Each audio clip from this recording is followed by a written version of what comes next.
तीन चीज व्यक्ति को बड़ी दुर्लभ होती है: मनुष्यत्वम, मुमुक्षत्वम और महापुरुष संश्रय।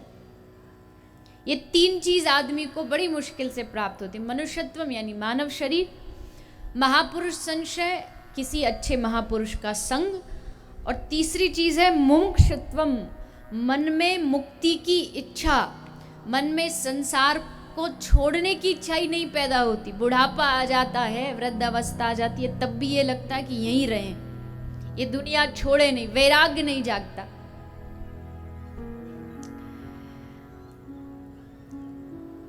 एक कोई बूढ़ा व्यक्ति था, तो एक महात्मा जी निकल के जा रहे थे कहीं से, तो वो रोका महात्मा जी को, बाबा रुकिए रुकिए, अरे जरा हमको थोड़ा सत्संग सुना के जाइए, कुछ अच्छी बात बता के जाइए, कुछ सत्संग की बात।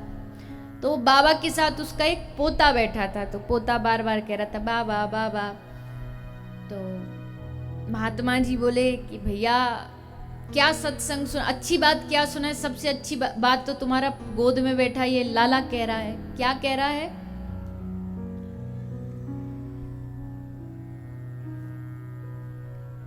शुद्ध सांची बात पर कुछ तो मन में रहम करो, पोता कहने लगे बाबा बाबा, अब तो बाबा हो जाओ।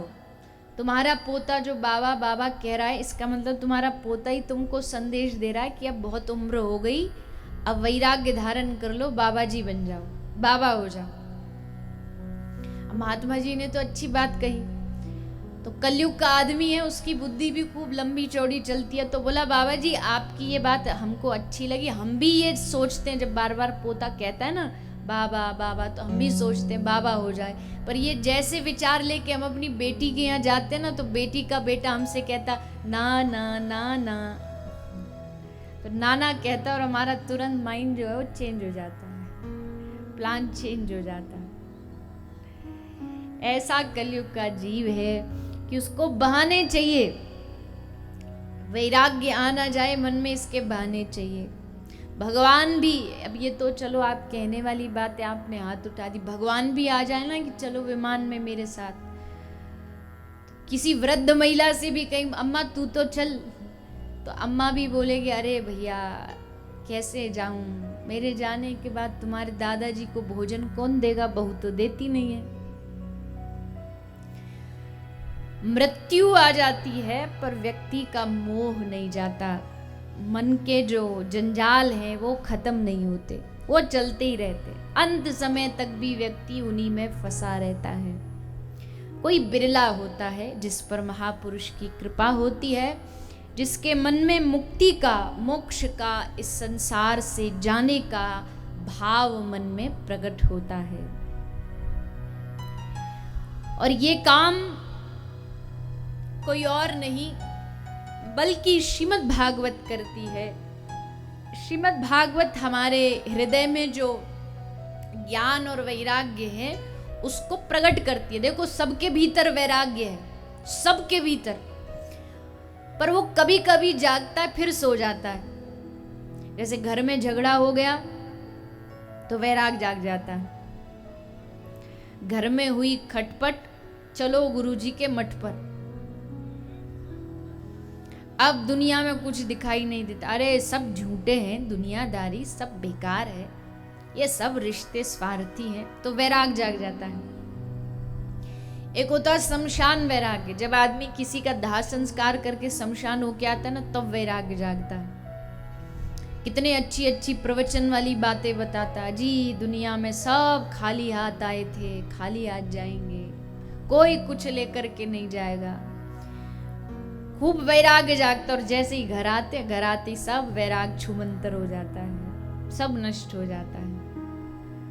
तो भक्ति जीवन में आते ही ज्ञान वैराग्य अपने आप आ जाते हैं। कई लोग सोचते हैं हमें ज्ञानी बनना है, हमें वैराग्य जीवन में लाना, पर वो ऐसे नहीं आता है। जब व्यक्ति भक्ति महारानी की शरण में जाता है तो अपने आप ज्ञान वैराग्य उसे प्राप्त हो जाता है। और भक्ति हमारे हृदय में आ गई तो उससे क्या होगा, क्या लाभ होगा उससे? हमारे मन में बहुत सारी गंदगियां रहती हैं। सुना होगा आपने, काम, क्रोध, लोभ, मोह, मत्सर, ये सब बुराइयां हैं, बुराइयों के ये नाम हैं। ये सबके भीतर होती है। क्रोध होता है, लोभ होता है, काम होता है। तो ये सब दूर कैसे होगा? बोले जब इस हृदय में भक्ति आके बैठ जाएंगी तो भक्ति महारानी ही खुद स्वयं इस हृदय को शुद्ध करेंगी, अच्छा बनाएंगी। जैसे उदाहरण के लिए मान लो आपको इस पंडाल में बैठना है आकर के, पर आप जहां बैठने वाले हो आपने देखा कि वहां बहुत सारा थोड़ा कूड़ा कचरा पड़ा हुआ है। तो समझदार व्यक्ति क्या करेगा? उस कूड़े पर जाके तो बैठ नहीं जाएगा, पहले उसको साफ करेगा।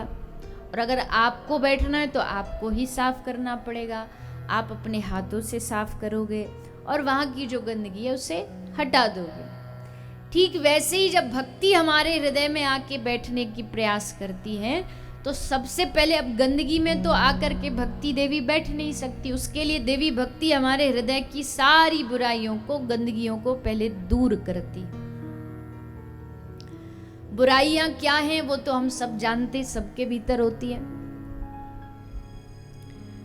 द्वेष, ईर्ष्या, जरा सा अपना कोई साथी, पड़ोसी कोई जरा ऊपर बढ़ता हुआ देखा तो बस फिर उसको देख देख कर ही सारी नींद उड़ जाती है।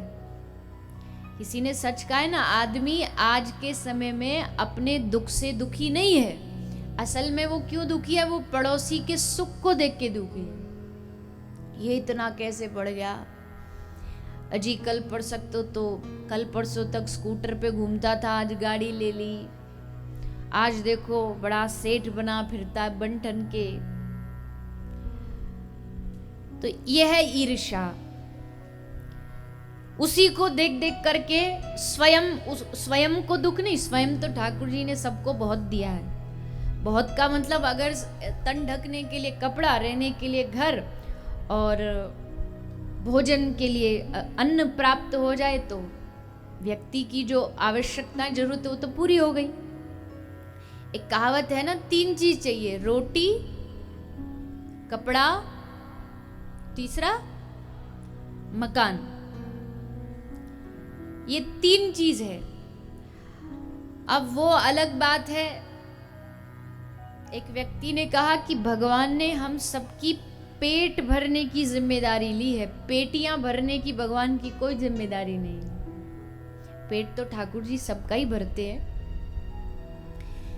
चींटी के पग नूपुर बाजे तो भी साहिब सुनता है।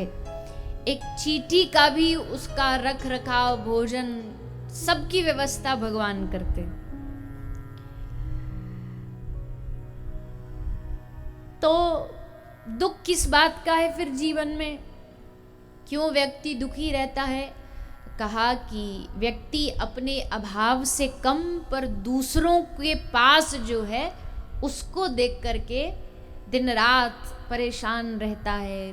हृदय में मन में ये भाव आता रहता है, हमारे पास उसके बराबर नहीं है। ये देख देख करके व्यक्ति दुखी होता है। और ये दुख किस बात का? ये स्वभाव का है। बस स्वभाव बदल लो, मन के भाव बदल लो, सारा दुख दूर हो जाएगा। दुख कोई वस्तु थोड़ी है कि आपके पास दुख चल करके कोई आया हो या पैकेट में बंद होके दुख आया हो। दुख क्या है? ये मन का हमारा अपना भाव है। दुख और सुख जो होता है वास्तविकता में अपने मन का भाव होता है। तुम किसी गांव वाले को शहर में भेज दो, शहर की व्यवस्थाएं देख देख करके उसको उसमें भी दुख लगेगा। और शहर के आदमी को तुम गांव में भेज दो तो वो वहाँ की व्यवस्थाओं को देख देख के दुखी होगा। ना तो शहर में सुख है ना दुख है, ना गांव में सुख है ना दुख है। सुख और दुख व्यक्ति के अपनी बुद्धि पर निर्भर करता है। इसलिए ये सारे जो हमारे मन के अवगुण हैं, इनको दूर करने का काम भक्ति देवी करती हैं।